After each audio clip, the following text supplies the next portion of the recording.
আমি এখানে দুজন ব্রাদারের সাথে কথা বলেছি যারা এই পেশেন্টদের দেখাশোনা করে, তাদেরও কিছুটা সমস্যা অনুভূত হয়েছে। পাশের একজন দোকানদার বললেন যে এইখানে রুগীদের সেবা করতে করতে তিনিও অনেকটা রুগী হয়ে গেছেন। এক রুগীর এক ভাব। এক মুরব্বী মাথা সিট হয়েছে, ওনার বাড়ি মৌলভীবাজার। উনি আইসি আমাকে জিজ্ঞাসা করতে, আসসালামু আলাইকুম, খুব ভদ্র আসলি কাছে, কিন্তু আমার ভয় করতেছে যে উনি হয়তো আমার কাপড় চোপড় ধরবি বা আঘাত করবি। তো উনি আমার কাছে আসতেছে, আমি কিন্তু ফাঁকের তিন কথা বলতেছি, সালাম কালাম দিয়ে আমি জিজ্ঞাসা করতেছি আপনার বাড়ি কোথায়? মৌলভীবাজার। তো কি আপনার কি মাথায় সমস্যা? জি মাথায় সমস্যা। ওনার সাথে এই পর্যন্ত শেষ। আর একজন একটা চ্যাংড়া ছেলে মনে হয় মাদ্রাসায় পড়ে যতদূর সম্ভব।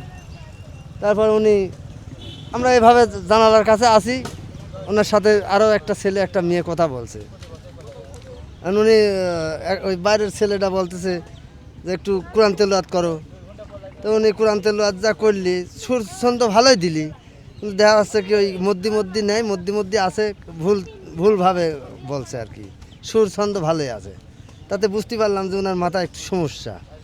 এই একটা দেখলাম। আর একটা দেখলাম দুইজন একসাথে বেশ ভাব গান করতেছে, খুব ভালো ভালো গান করতেছে। এভাবে আবার কেউ সালাম দিচ্ছে। আমি মোটামুটি 4-5টা রুগীর সাথে সাক্ষাৎ করলাম। তা মোটামুটি ধরেন ওদের কথা শুনলি পারে বোঝা যাচ্ছে যে ওর মাথায় একটু সমস্যা আছে। আবার অনেকেই বেডে শুয়ে আছে, কেউ বেডে শুয়ে গুনগুন করে গান গাচ্ছে, কেউ কাতর হালে আছে, কেউ দুইজন একসাথে শুয়ে আছে। এভাবে ধরেন আমি ভিতর থেকে যাই হোক আমি একটু দেখার জন্যই চেষ্টা করলাম, দেখার জন্যই বা এই তত্ত্বটা নেওয়ার জন্যই। আমারও ছেলে একটু মাথার সমস্যা মনের কাছে লাগতেছে, তো চিন্তা করলাম যে আমি ডাক্তার দিয়ে দেখাবো। এই জন্যই আগে এখানে আসলাম যে তত্ত্বটা নিয়ে এলি, কোন ডাক্তার দিয়ে দেখালি ভালো হয়, আর ডাক্তারের কাছে আসলি পারে কীভাবে আমি ডাক্তারের কাছে প্রবেশ করব বা কীভাবে ডাক্তার পরামর্শ নেবো, এইসব এই তত্ত্ব দেওয়ার জন্য আমি আসতেই বর্তমানে এখানে। সম্মানিত সুধী, আপনার মানসিক হাসপাতাল থেকে আমি আপনাদের শুভেচ্ছা জানাচ্ছি। আমরা খুব ছোটোবেলা থেকেই বলে আসতাম, যখন কেউ উৎপাত করতো তখন তাকে বলতাম তোমাকে হেমায়েতপুর পাঠিয়ে দেওয়া হবে। আমি সত্যিই হেমায়েতপুরের অভ্যন্তরে এখন আছি। আপনাদেরকে ঘুরে ঘুরে হেমায়েতপুরের যে হাসপাতালটি আছে সেটি দেখাবো। মনেরও যে একটা অসুখ আছে সেটা আমরা বুঝি না। মনের অসুখ হলে আমরা সবাই ওই মানুষটাকে পাগল বলি। বিষয়টা মোটেও তা না। উন্নত দেশগুলোতে মানুষ মনের অসুখের জন্যই বেশি ডাক্তার দেখায়। আমাদের দেশে এই প্রচলনটি এখন হয়ে ওঠেনি। মনের সামান্য অসুখ হলেই আমরা সবাই ধরে নিই এই মানুষটি পাগল। বিভিন্ন ধরনের আছে, প্রেমের মধ্যে আসে, কেউ পড়াশোনার কারণে আসতে পারে, কেউ পারিবারিক সমস্যার সাথে, কেউ বিদেশ যাওয়ার সময় অনেক সময় ক্ষেত্রে পারে, কেউ নেশার দ্রব্য হলে এই নেশার দ্রব্য ওয়ার্ড আছে তা সেই হিসাবে আসতে পারে। এখানে সব ধরনের মানুষ আসে, মানসিক রুগী যে বলে আমরা মানসিক রুগী সেই হিসাবে আসে। অবশ্য কষ্টে আসে না, কষ্ট থাকলে এখানে আসে না, তো মানুষের দুঃখের জন্য তো এখানে আসে। মানুষের এটা কষ্ট কি, আমরা অনেকে আমার পারিবারিক অশান্তি হতে পারে, বা কারো প্রেমে পাগল হতে পারে, কারো লেখাপড়া যে সমস্যা হতে পারে, কারো চাকরি ক্ষেত্রে ইয়ে হয়ে গেল, বা বিদেশ যা মানুষের সমস্যা এরকমভাবে আসতে পারে। আমি একটু আগে যে কথাটি বলছিলাম যে মানুষের মনের সমস্যা হলে আমরা সবাই ওই মানুষটিকে পাগল বলি, তাকে সমাদৃত করি। বিষয়টা মোটেই তা নয়। মানুষের মনের অসুখ হতে পারে, সেই অসুখ বেশিরভাগ ক্ষেত্রেই নিরাময়যোগ্য, কিন্তু আমরা ওই মানুষটাকে আরও মানসিক খারাপ অবস্থার দিকে ঠেলে দিই আমাদের আচরণ দিয়ে। এটা একেবারেই উচিত না। ইদানিং আপনার হেমায়েতপুর নিয়ে অনেক ভিডিও এসেছে, প্রচুর টিকটকাররা এসে এইখানে যে পেশেন্ট আছে তাদেরকে বিরক্ত করে, তাদেরকে এক্সপোজ করে। মেন্টালের মধ্যে ঢুকে পড়েছি, পাগল হয়ে গেছি আমি। অশোভন অঙ্গভঙ্গি, হাসাহাসি, চিৎকার আর উদ্ভট আচরণের এই দৃশ্য হাসপাতালের ভেতরের। নীরব এলাকা হওয়া সত্ত্বেও টিকটকারদের এমন আচরণে আতঙ্কে ও ভয়ে দিন কাটাচ্ছে মানসিক রোগীরা। পাবনার মানসিক হাসপাতাল, যেখানে মানসিকভাবে বিপর্যস্ত মানুষগুলো খোঁজে একটু শান্তির আশ্রয়, একটু ভালোবাসা, একটু যত্ন আর চিকিৎসার হাত পেলে হয়তো আবার ফিরে আসতে পারতেন স্বাভাবিক জীবনে। কিন্তু সেই জায়গাটাই আজ যেন পরিণত হয়েছে কৌতুকের মঞ্চে, ভিডিওর শুটিং স্পটে। ভিডিওর নামে চলছে অপমান আর অবমাননা। এখানে আমরা বন্দি জায়গায় আছি, বন্দি থাকি। মনে করেন কত টিকটকাররা আসে, আইসা আঙ্গুরে জিগায় যে ছবি তোলে, ডাইরেক্ট ছবি তোলে, ছবি তোলা নিষেধ করি, এরপরও জোর করে, এরপরও এরা জোর করে আসে ভিডিও করতে, আমরা ভিডিও করতে হেরে দিই না। এই মনে করেন আমরা তো এখানে আছি বন্দি, আমরা তো আর বাইরের মতন না। হেরা টিকটকাররা মনে করে কি যে ঘুরতে আসে না, চিড়িয়াখানার বাঘ দেখতে আসছে। এই প্রত্যেকটা পেশেন্টেরই একটা পরিবার আছে, একটা সমাজ আছে। তাদের আত্মীয় স্বজন যখন এটাকে দেখে তাদের কষ্ট লাগে। তারা কেউ যারা এই ভিডিওগুলো মেক করে তারা কেউ চিন্তা করে না এই সদস্যটি আমার পরিবারের হলে আমরা যে তাকে এক্সপোজ করছি সারা পৃথিবীর মানুষ দেখছে আমার কেমন লাগতো। ফলে এইটি সামাজিকভাবেও ভালো কাজ নয় এবং যে পেশেন্টকে আমরা এক্সপোজ করছি তার মানসিক স্বাস্থ্যের জন্য এটি ভালো কাজ নয়। আমরা এই কাজটি থেকে বিরত থাকব। এইখানে যে সকল টিকটকার ইউটিউবাররা আসেন তারা এই নীতিটুকু অনুসরণ করবেন যে কোনো পেশেন্টকে আপনারা দয়া করে দেখাবেন না।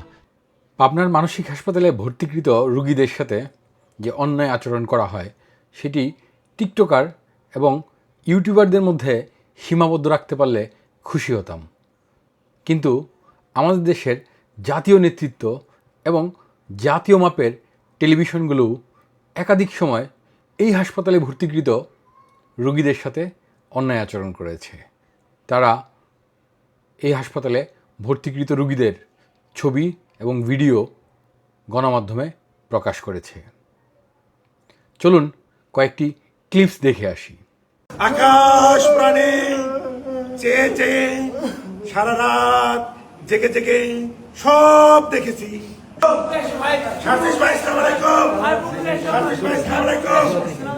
ভাই সাতিশ ভাই, আমি সাজ্জাদ, ডাক্তার সাজ্জাদ হুসাইন। সাতিশ ভাই কথা বলেন, আপনার প্রত্যেক গান আমি দেখছি ভাই। একটা গান শুনুন ভাই, একটা গান শুনুন। ঠিক আছে বলেন। শুধু চাঁদ দেখতে গিয়ে আমি সাতিশ ভাইকে দেখেছি।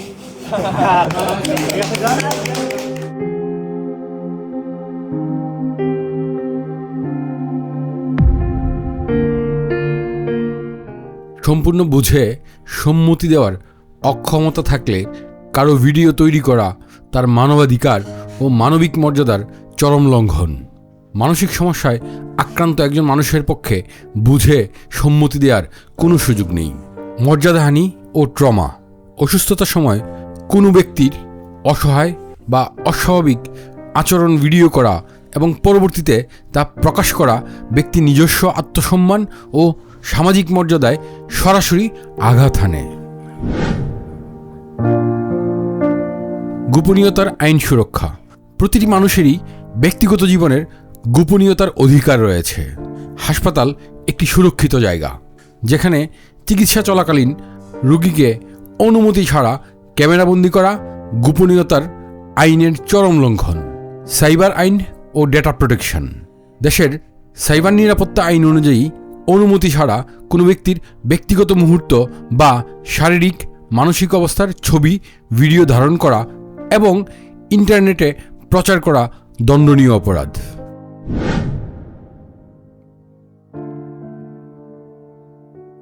রোগীর তথ্যের গোপনীয়তা।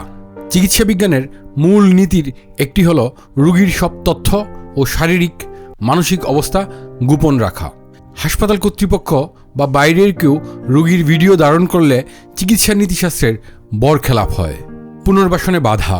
অনাকাঙ্ক্ষিত ভিডিও জনসম্মুখে এলে পরবর্তীতে সুস্থ হয়ে ওঠার পর রোগী চরম সামাজিকভাবে হেয় প্রতিপন্ন হতে পারেন, যা তার স্বাভাবিক জীবনে ফেরার পথ এবং মানসিক স্বাস্থ্যকে আরও ঝুঁকির মধ্যে ফেলে দেয়।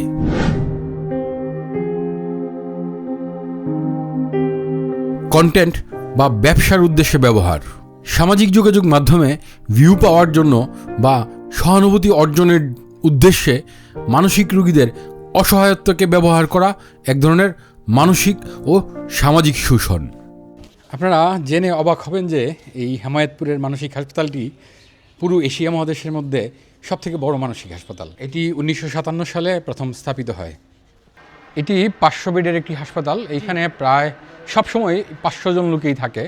তবে একটি কষ্টের বিষয় হচ্ছে এখানকার আবাসিক রোগীদের জন্য খাবারের যে বরাদ্দ, সেই বরাদ্দের টাকা 100 টাকারও নিচে, অর্থাৎ ভ্যাট ট্যাক্স কাটার পরে 95 টাকার মতো থাকে। সেটা দিয়ে 3 বেলার খাবার খেতে হয়। সেইখানে প্রোটিন আমিষের মিশেল করে খাবারটা দেয়া কঠিন হয়ে পড়ে। গভর্নমেন্ট চাইলে এই খাবারের যে টাকাটা সেটা বাড়াতে পারে। এইখানে মানুষজন খুব অসহায় এবং বেশিরভাগই দরিদ্র পরিবার থেকে আসে, যার ফলে তাদের স্বাস্থ্যহানিও ঘটে এখানে থাকার পরে।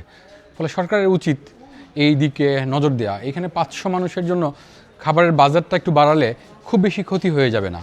এখানে পুরুষদের জন্য মোট 11টি ওয়ার্ড আছে আর 2টি কেবিন আছে। একটা কেবিন নাইকোটিসের জন্য অর্থাৎ মাদকাসক্ত রোগীদের জন্য, আরেকটা ভিআইপি। ওই ভিআইপিটাতে আবার টাকা দিয়ে থাকতে হয়। এখানে বেড ভাড়া এবং খাবার খরচ দুইটার টাকা দিতে হয়। আর নারীদের জন্য 4টা ওয়ার্ড আছে, নারীদের জন্যও একটা কেবিনের ব্যবস্থা আছে। সেই কেবিনে আবার পরিবারের সদস্যরা টাকা দেয়, এখানে ভিআইপি কেবিনে থাকে।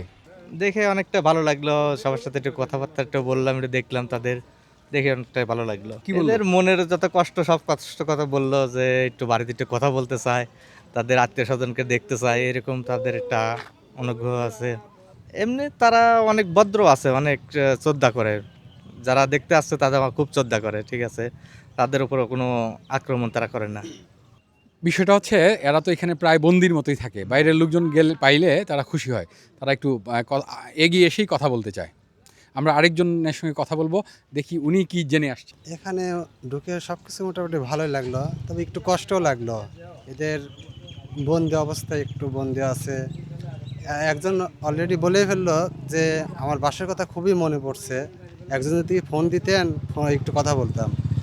ফোন দিতেও চাইলাম, আবার একটু নিজের কাছেও একটু ভয় লাগলো যে ফোন নিয়ে যদি ভিতরে ঢুকে পড়ে তাহলে তো আমরা একটু বিপদে পড়বো, এই জন্য দিলাম না। আবার এমন একজন বলল যে আমার খুব কিছু খাইতে মন চাচ্ছে, কিছু টাকা দেন। এরকমভাবে অনেক ধরনের অনেক খারাপই লাগলো আর কি। এই হাসপাতালের যে আইন, সেই আইন অনুযায়ী ভেতরে প্রবেশ করাই দণ্ডনীয় অপরাধ। কারণ এখানে প্রেমে পাগল অনেক ধরনের আছে। প্রেমে পাগল মানে কেউ পড়াশোনা করতে করতে বা চাকরি করতে করতে বা পড়াশোনা করে মানুষ পাগল মতন হয়ে যায়।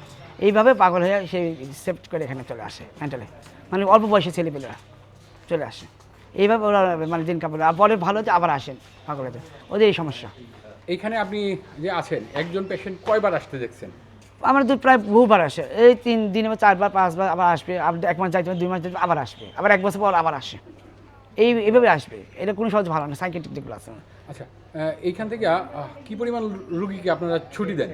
আমরা তো যখন আমরা চিঠি দিই, এখান থেকে চিঠি যখন পাঠাই তখন তাদের 5 জন 10 জন বিজি করে প্রতিদিন যায়। শুক্রবারে, শনি রবি সোম মঙ্গল বুধ বৃহস্পতিবারে প্রতিদিন যায় রুগীটা। প্রতিদিনই ছুটি? জি, আবার ভর্তি প্রতিদিন হয়।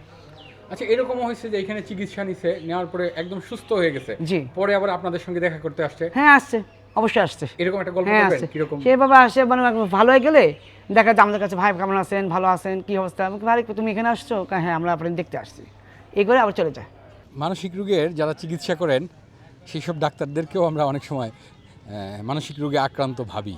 অনেক ক্ষেত্রে তাই হয়, তারা একটু অ্যাবনর্মাল মতো হয়। একটা পেশেন্টের দীর্ঘদিন যাবত আছে মেন্টালি, এর বাপ মা আসে না, দেখা করে না, কিছু না, কিন্তু আসার সময় এসে বলে আমার লোক না, এ কয় আমার লোক না, কিন্তু সেই ব্যক্তিটা এখনও প্রচুর কষ্ট করে বিছানা পড়ে আছে। দেখেন অসহায় মানুষ, সে দীর্ঘদিন যাবতীয় আমাদের আশা চাকরির জীবন থেকে আসার আগে থেকে পড়ে আছে।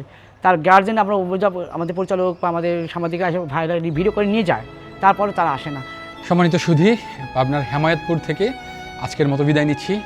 যারা যারা ভিডিওটি দেখেছেন সবার প্রতি অশেষ কৃতজ্ঞতা, এবং এই হাসপাতালের যত পেশেন্ট আছে সবার জন্য শুভকামনা জানিয়ে আজকের মতো শেষ করছি। ভালো থাকবেন, সুস্থ থাকবেন।